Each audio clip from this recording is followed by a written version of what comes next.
Hello students, last video में हमने topic सीखा था होमोजेनियस डिफरेंशियल इक्वेशन, जिसमें हमने होमोजेनियस फंक्शन की डेफिनेशन, होमोजेनियस डिफरेंशियल इक्वेशन की definition and first example cover की थी।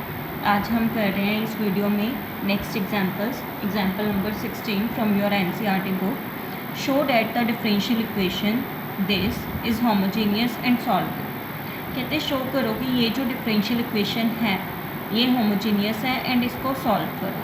देखो बहुत सिंपल है, ये जो डिफरेंशियल इक्वेशन है ये लिख लो, dy बाई डी एक्स को एक तरफ कर लो, दूसरे टर्म्स को एक तरफ, तो ये बन गई हमारे पास।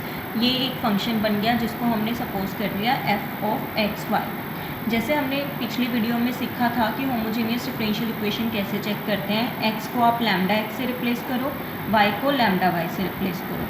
जैसे मैंने यहाँ पे x की जगह लैम्डा x लिखा, y की जगह लैम्डा y लिखा, राइट साइड पे भी y की जगह लैम्डा y, यहाँ पे भी x की जगह लैम्डा x। ठीक है, फिर क्या किया, ये लैम्डा जो कॉस के एंगल में है वो तो कैंसिल ही हो जाएंगे। ध्यान से देखो, न्यूमरेटर में से लैम्डा कॉमन आ रहा है, वो निकाल लो आप नेक्स्ट स्टेप में। न्यूमरेटर में से लैम्डा कॉमन ले लिया, वो डिनोमिनेटर वाली लैम्डा से कैंसिल हो गया एंड फिर ये हमारे पास वापस से बन गया ओरिजिनल फंक्शन। ऑल्दो हमने x को लैम्डा x, y को लैम्डा y से रिप्लेस किया था, लेकिन फंक्शन पे कोई असर नहीं हुआ, वो वापस से ओरिजिनल फंक्शन बन गया एंड लैम्डा की पार क्या आ गई, 0। डैट मीन्स ये एक फंक्शन है जो होमोजेनियस फंक्शन है डिग्री 0 का। डैट मीन्स जो गिवन डिफरेंशियल इक्वेशन है वो क्या है, homogeneous differential equation. And homogeneous differential equation को सॉल्व कैसे करते हैं, मैंने बताया था, इधर y बाई एक्स को v पुट करना होता है या x बाई वाई को v। बट क्योंकि साफ दिख रहा है ये y बाई एक्स फॉर्म में है एंड लेफ्ट साइड पे भी dy बाई डी एक्स है, तो हम किसको पुट करेंगे, v y बाई एक्स को, x बाई वाई को नहीं करेंगे यहाँ पे, इसको करेंगे y बाई एक्स को।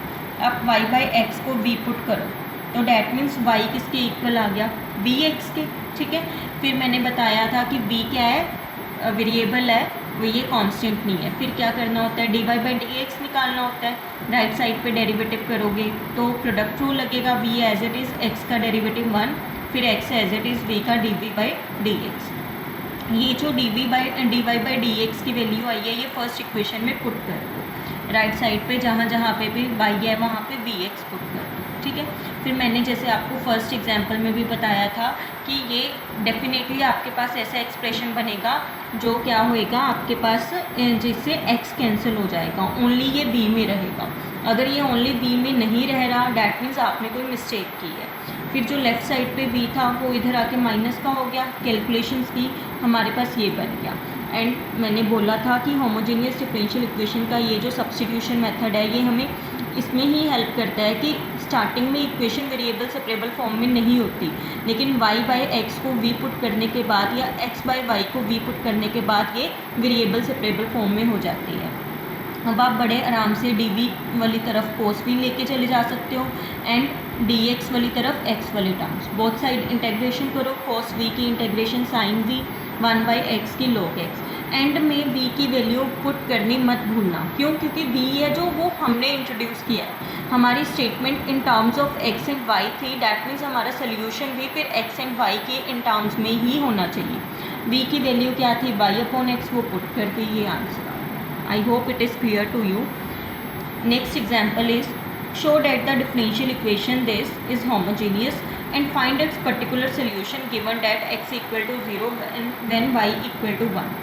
कहते हैं शो करो एक तो ये डिफरेंशियल इक्वेशन होमोजेनियस है एंड इसका पर्टिकुलर सोल्यूशन निकालो। आपने पढ़ा ही होएगा पिछली एक्सरसाइजेस में कि सोल्यूशन दो तरह के होते हैं, जनरल एंड पर्टिकुलर, जिनमें तो एक कांस्टेंट आर्बिट्रेरी कांस्टेंट होता है जिन डिफरेंशियल इक्वेशन के सोल्यूशन में, वो तो होते हैं जनरल सोल्यूशन, जिनमें एक सोल्यूशन की पर्टिकुलर वैल्यू कांस्टेंट की एक पर्टिकुलर वैल्यू निकल जाती है, वो होते हैं पर्टिकुलर सोल्यूशंस। अब इसमें हमें पर्टिकुलर सोल्यूशन निकालना है किस कंडीशन के अंडर, जब x 0 है y 1 है। ये कैसे निकलता है, ये वैसे आपको आता ही होएगा लेकिन फिर भी मैं बता दूंगी। पहले हमारा काम है ये प्रूफ करना कि ये डिफरेंशियल इक्वेशन होमोजेनियस है एंड इसको सॉल्व करना। अब देखो बच्चे, इस एक्सप्रेशन को बड़े ध्यान से देखो। यहाँ पे ना तो dy बाई डी एक्स बना हुआ है ना ही dx बाई dy बना हुआ है, लेकिन एक्सप्रेशन को देखने से पता लग रहा है कि इसमें x बाई वाई फॉर्म है। कौन सी फॉर्म है, x बाई वाई फॉर्म है। अगर x बाई वाई फॉर्म हो तो आपको dx बाई डी वाई बनाना होता है। क्या बनाना होता है? dx by d y. अगर y बाई एक्स फॉर्म हो तो dy बाई डी एक्स। पिछले एग्जाम्पल्स में क्या चल रहा था, उन्होंने already dy by d x दिया होता था आपको, तो आपको कुछ चेंज करने की ज़रूरत नहीं थी। लेकिन इसमें आपको खुद से बनाना है, या तो dx बाई डी वाई बनाना है या dy बाई डी एक्स। मैं कह रही हूँ कि अगर यहाँ पे ऑलरेडी हमें देखने से पता चल रहा है कि x बाई वाई वाली टर्म है, कौन सी टर्म्स है? x बाई वाई वाली, तो आप क्या बनाओगे? dx by d y, not dy by d x. dx by d y कैसे? इसको उधर ले जाओ।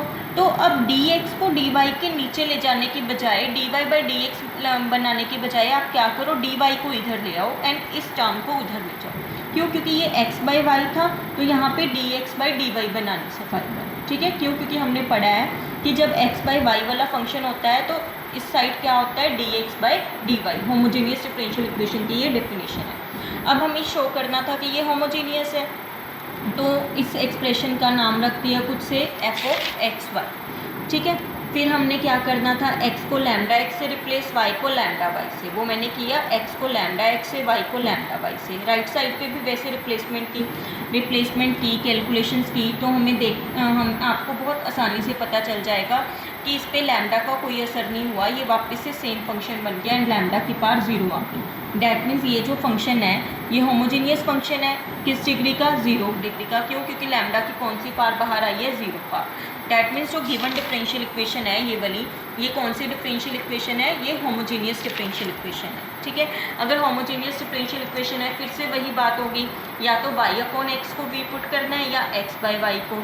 बट क्योंकि हमें पता है, हमारी स्टेटमेंट से हमें पता चल रहा है कि ये होमोजीनियस डिफरेंशियल इक्वेशन है जिसमें वेरिएबल क्या है? x बाई वाई, तो हम y बाई एक्स को v पुट करने की बजाय इसमें x बाई वाई को v पुट करेंगे। मतलब x हमारे लिए रोल प्ले करेगा डिपेंडेंट वेरिएबल का, डिपेंडेंट इंडिपेंडेंट वेरिएबल्स आपको पता ही है, एंड y हमारे लिए रोल प्ले करेगा इंडिपेंडेंट वेरिएबल का। ठीक है, डैट मीन्स x की वैल्यू क्या होगी? V y. अब जैसे हम यहाँ पे डेरिवेटिव करना है हमें, अब हम dx के विद रिस्पेक्ट टू डेरिवेटिव नहीं करेंगे, x के विद रिस्पेक्ट टू डेरिवेटिव नहीं करेंगे, हम y के विद रिस्पेक्ट टू करेंगे। dx by d y, v as it is, y का डेरिवेटिव 1, क्योंकि हम विद रिस्पेक्ट टू y कर रहे हैं, y as it is, v का derivative dv by d y. अब ये value dx by d y की गिवन डिफरेंशियल इक्वेशन में, मतलब इस डिफरेंशियल इक्वेशन में आप पुट कर देंगे। ये मैंने पुट की, एंड जहाँ जहाँ पे x था वहाँ पे क्या पुट कर दिया? V y. Y as it is रहेगा, x की जगह वी वाई किया। कैलकुलेशंस की सिंपल कैलकुलेशंस है बच्चे, आप यहाँ तक पहुँच जाओगे सिंपल कैलकुलेशंस करके। ठीक है, फिर कैलकुलेशंस करने के बाद देखो बड़े आराम से आपको दिख रहा है कि ये अगेंस्ट कौन सी फॉर्म बन गई? Variable separable form. D v वाली तरफ आप v वाली टर्म्स कर लो, डी वाई को उधर ले जाके यहाँ पे y वाली टर्म्स कर दो। फिर क्या करो? बोथ साइड इंटेग्रेशन कर दो।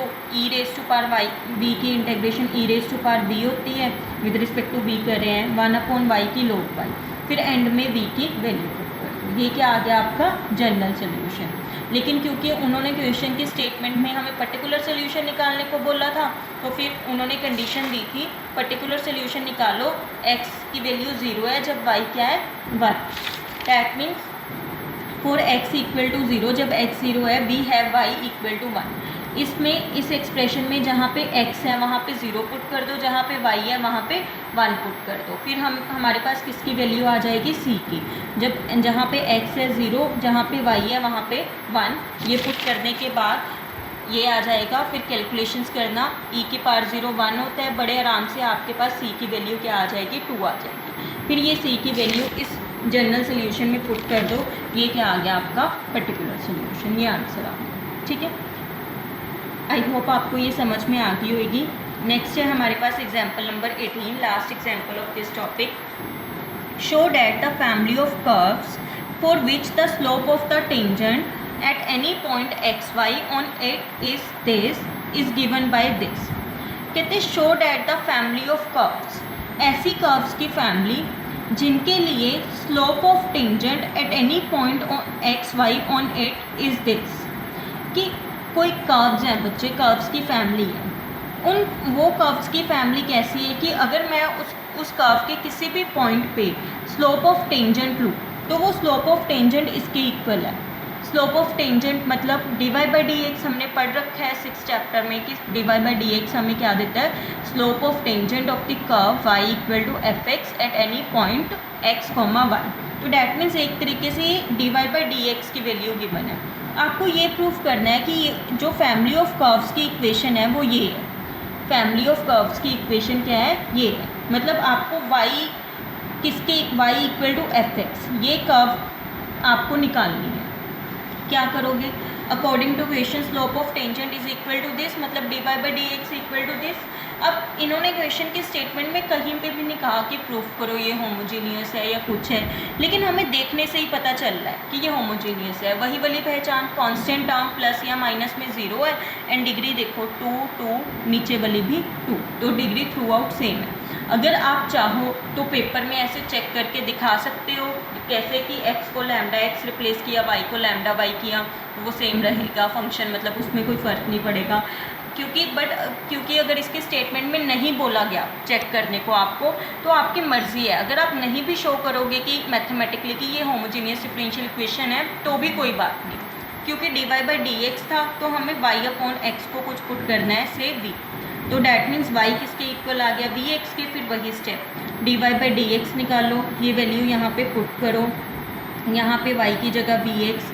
सेम वैसे ही बच्चे सारी कैलकुलेशंस करो, फिर कैलकुलेशंस करके आप देखोगे ये ऐसे बन जाएगा। फिर इंटेग्रेशन करो, इंटेग्रेशन अब मैं इंटेग्रेशन बताऊँगी नहीं कैसे की हुई है, बहुत सिंपल है, आपको समझ में आ जाएगी। फिर b की वैल्यू पुट करो। आप चाहते तो आंसर यहाँ तक भी छोड़ सकते थे अगर उन्होंने कुछ प्रूफ करने को नहीं बोला, बट उन्होंने बोला है कि प्रूफ करो कि जो कर्व की इक्वेशन है वो ये है, तो फिर आप यहाँ तक आंसर बच्चे नहीं छोड़ सकते, आपको वो इक्वेशन बनानी ही पड़ेगी। कैसे, बहुत